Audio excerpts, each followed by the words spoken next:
talking, I don't sweat that. If they don't trust me either, I respect that. Does she need down the ride? Oh, I bet that. Ooh, I slide for my people, don't forget that. Don't forget that. Don't forget that. Ooh, I slide for my people, don't forget that. Don't forget that. Don't forget that. Ooh, I slide for my people, don't forget that.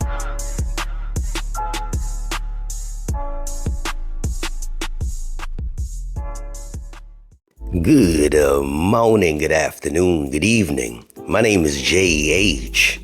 How ya doing, Postal family? Is everybody good? Is everybody cool? Everybody clean? Are you crisp? Are you feeling irie today? Yes, indeed. New day. It's about 4:30 in the morning, and we're about to rock. Somebody asked me in the email, can I break down what a check is and how to read your paycheck? Now, I have older videos that breaks it down for you, but I also had a longer beard back then, so I didn't want to use that. I said, you know what? It's a new year, and there's a lot of new people that are working at the post office, and they probably have no idea on how to read their paychecks. So you know what I'm going to do? I'm going to provide that information to my postal fam. This video ain't for everybody, obviously. This is obviously for the newer people. Actually, some people to this day don't even know how to read their paycheck. So let me break it down for you. All right, let's talk. First thing you'll see on your paycheck, if you get a paper paycheck, and you can actually look at your paycheck in a different format if you go on light blue, but that's up to you whether or not you want to go that route. I like that Christmas tree. My son put it together. It's just a ball of everything. Jeez. First thing you're going to see on the top is the pay location. Pay location. This is the work assignment location, basically where you work. Now, if you work at the station, it may have a specific number on it. And if it has, if you're working at a plant, it'll have another number on it. Pay location. All right. The next one you'll see is the finance number. The finance number is the number for your specific work office. Now, finance number. If I'm working as let's just say a mail handler, and you're getting paid from the dock, it may have a specific finance number. Now, when you push the MV, it'll move you from one spot to another spot, but they use the finance number to know that there's paying a specific craft out of this specific finance number, X amount of dollars. That's how they track the money, saying, oh man, we spent too much money on the dock, or we spent too much money at the flat sorter, or we spent too much money at the bundle sorter. That's how they track the money. It's a good thing, because if it was your business, you'd want to know where your money's being spent, right? Right. Pay period, which confuses the hell out of people. There are 26 pay periods in a year. 26. Because there's 52 weeks in a year, we get paid bi-weekly. You divide 52 bi-weekly by 2. It gives you 26. 26 pay periods. Each pay period consists of 2 weeks, week 1 and week 2. Y'all know we start our work weeks on a Saturday. So week 1 from Saturday to Friday. Week 2 from Saturday to Friday. Okay, cool. That's the pay period. Throughout the year, you'll know I'm in pay period 17, week 2, 17, week 1, etc. All right. Detailed earnings. Well, it says basically general heading for several entries, which tells you the type and number of hours being compensated for, the week in which those hours occurred, the rate schedule, and the level. the designation activity code, and the gross payment amount for the work for that specific period. Anybody ever just look at your paycheck and just wish you could just get the full gross? Like, pay me my gross. Pay me my gross. That would, man. Anyway, when you see these letters, they're going to pop up. Ready? WK specifies the week, either 1 and 2 of the pay period in which the hours were worked. If an adjustment is being made, the week that the adjustment is made for will be on that line. RSC, rate schedule code for the hours slated. This code will be the same as on your time card. It will either be an E or a Q for carriers. It will be a Q. This space would remain blank for adjustments and allowances. This code combined with the level next are significant and deserve special attention. LEV. This is the grade level for the hours slated. Did you perform work at level 5 or perhaps level 6? So whatever your level is, mail handlers may be a level 4. I don't know what their levels are. It'll say level 4 and then have your hourly rate or your yearly rate. Cool? Rate. Your base rate of pay, annual or hourly, including the cost of living allowances, COLAs, for the hours stated. The base rates for the different steps and levels are printed regularly in the postal record. Code. Your employee's designation activity code. For a regular carrier, the code would be 134. For a PTF carrier, the code would be 434. TYP, type of hours code. Codes that might affect you would be G, guaranteed time or guaranteed overtime hours. H, holiday work hours. L, leave hours, either paid leave or leave without pay. N, night differential hours, for hours worked between 6 p.m. and 6 a.m. Night differential. That I had a whole video on that. I'll see if I can leave a link to that somewhere in one of the cards, or I may leave the link to that in the pinned comment so you can get a full breakdown of how to calculate your night differential hours. People get that totally confused. O, overtime hours. V, penalty overtime hours. So penalty overtime hours will confuse people because you think it's a penalty on you. No, it's not. Mail handlers don't get penalty overtime. Rural carriers don't get penalty overtime. I believe the regular carriers get penalty, CCAs get penalty, and anybody underneath the APWU gets penalty overtime. Penalty overtime is anything worked after 10 hours. So hours 11, 12, etc. becomes penalty overtime. Penalty overtime typically is 2 times your rate. So if you work if you're making $20 an hour and you go into overtime, well, now you're making $30 an hour, right? So it's time and a half. So for hours 9 and 10, you're going to make $30 an hour. Hours 11 and 12, you'll be making $40 an hour. Penalty overtime. Copy? Cool. P, out of schedule premium. So for career employees, out of schedule premium means any hours that are not part of your normal bid. If your normal bid is Monday through Friday and they ask you to work on a Saturday or a Sunday, out of schedule, you will get a premium, which is basically overtime for all the hours you work that are out of your schedule. Premium pay. Sunday premium for career people and I think it's for PTFs as well, I could be wrong, is 25% more on your hourly rate if you work on a Sunday. 25% more. If you're making $20 an hour and you work on a Sunday, 25% of that is what? Cross the I, dot the T, was that $4? 4 times 5 is 20. 5 times 4 is 20. So it's $5. Okay. 25%. Yeah, something like $4 or $5 more per hour. So if you make normally $20 and you work on a Sunday and you work 8 hours, you're going to get, I think it's $5. My math. It's early in the morning. Bear with me.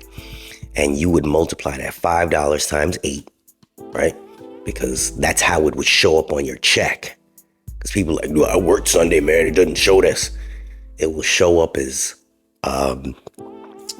S for Sunday premium.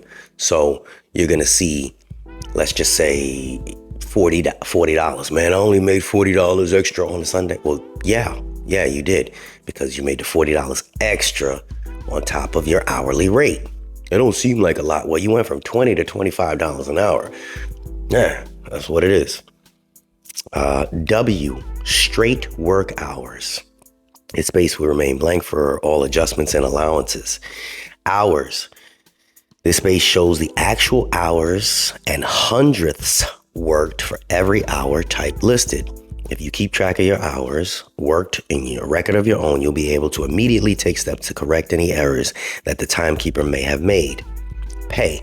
This space will show you the total gross pay for the type of hours worked. All right. So that's common sense pay. Gross to net. This is a general heading in for 2 columns, which shows the total gross pay, all deductions, and the resulting net pay for the current pay period, and the pay year to date. Year to date shows you how much you've made thus far year to date. Gross pay, your gross pay for the pay period and year to date, including COLA. If you made, let's say, $70,200, it'll say gross pay year to date. Federal tax, the amount deducted. State tax, amount deducted. Retire, amount deducted to your retirement account for this pay period and year to date. It's for career people. Okay. CSRS, Civil Service Retirement System. FICA, Federal Insurance Contribution Act. CRS offset. SRS offset, a combination of civil service retirement and federal insurance contribution. FICA Med, amount of FICA or Medicaid deductions for this pay period year to date if you were hired after anyway. FERS, the FERS Employee Retirement System covers all career employees first hired on or after January 1st, 1984, and those CSRS employees who choose to convert to FERS. If you are covered by FERS, you'll see one of the following codes next to FERS. 8 FERS, A FERS. Anything in the following area will be the miscellaneous deductions. Anything identified will show the dollar amount both for the pay period and year to date. A lot would indicate an authorized payroll deduction from your salary that's deducted each pay period for deposit to a financial institution. Allotments. If you're paying child support, for instance, and you want to just say, look, I'm going to take my other person's bank account information and I'm going to have every 2 weeks, I'm going to shoot them $125. That'll show up in your allotments, and you can set up your allotments through Light Blue. Okay. C, followed by a 4-digit would indicate a local charity campaign where the money is sent. See, SUP indicates a child support or alimony payments. Now, if you're forced into doing child support, it'll take that out as well. GARN, GARN, would appear if you have commercial garnishment levied against you. If you got, something that you owe, like if you're paying for school and they want to garnish your wages, it'll show up in there. HP, followed by 3 letters or numbers which show you health benefit plan enrollment. HP 322 shows you that you are paying for a National Association of Letter Carriers health benefits for yourself and your family. IN indicates your life insurance choice. Levy will show a deduction has been made for some sort of outstanding taxes. Yeah, they take your taxes too. So if y'all working at the post office and you owe taxes, they gonna get them taxes back. NTBK shows that after all deductions and allotments have been taken out, the net pay that has been directly deposited to a financial institution, basically your net to bank. Other would appear as an indebtedness to another federal agency other than Postal Service that has been taken out. A collection for a loan from the VA or schooling, Maybe an example. PODB means a deduction has been made for some sort of indebtedness to the postal service. It might be for a previous overpayment, a shortage, a loss of damage to the mails, loss of damage to USPS postal property, or perhaps outstanding travel or salary advances. TSP indicates a withholding for the thrift savings plan. If you participate in the plan, you'll see 2 or more lines regarding the plan. The first line would indicate either the percentage or withholdings or the dollar amount. TSP02 indicates a 2% withholding. TSP dollar followed by a dollar amount indicates a regular dollar amount participation.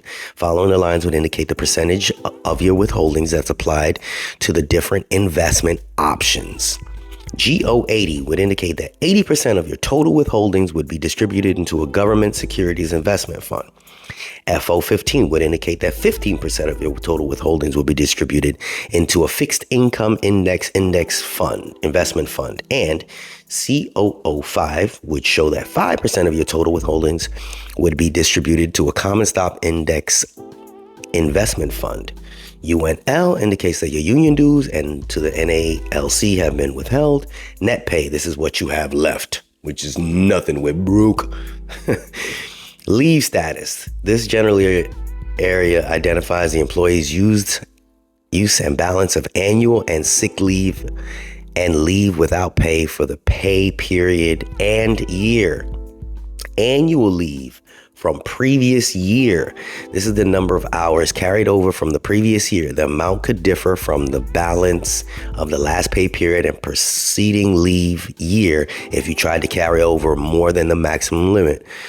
The most that employees can carry over, I believe, is 500. This says 440. This is old. Hopefully nobody that we will know will ever lose leave hours in this manner. Okay. Earned this year. This is the number of hours earned to date this leave year. Between 3 and 15 years, we earn about 160 hours per year or 6 hours per pay period. From 15 years on, we earn 208 hours per year or 8 hours per pay period. Earned balance. This is the number of hours carried over from the last year plus the hours earned this year. Used this year.